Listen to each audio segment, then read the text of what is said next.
અને ખેડૂતોને લાખ રૂપિયા પણ નહીં આપવાનો.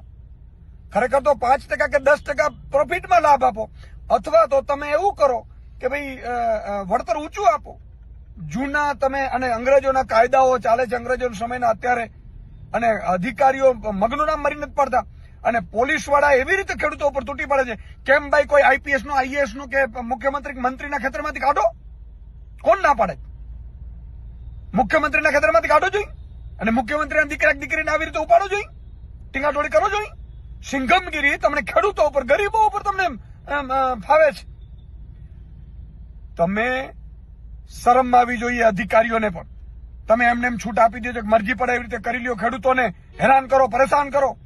ખેડૂતો શું ના આપે? અને બધા લોકો એવું વિચારે છે કે ખેડૂતો માનતા નથી, ખેડૂતોને બહુ ઊંચા વળતર આપે છે.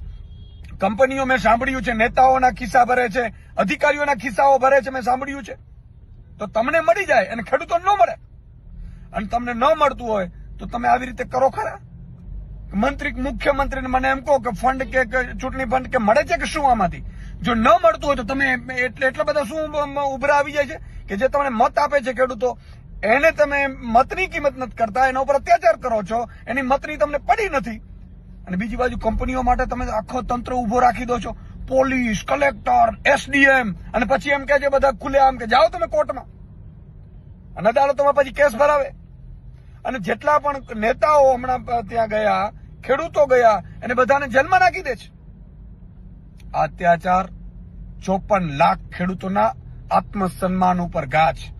54 લાખ ખેડૂતોને વિનંતી કરું છું કે એક થાઓ, બધાએ નક્કી કરો કે ભાઈ પૂરતું વળતર અથવા તો આના કંપનીઓના નફામાં પ્રોફિટ.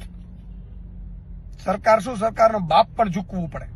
અને સરકારમાં બેઠેલા મંત્રીઓ, ધારાસભ્યો, સાંસદો, મુખ્યમંત્રીને મારી વિનંતી છે હાથ જોડીને કે ભગવાને તમને મોકો આપ્યો છે સરકારમાં બેસવાનો, ત્યારે આ લોકો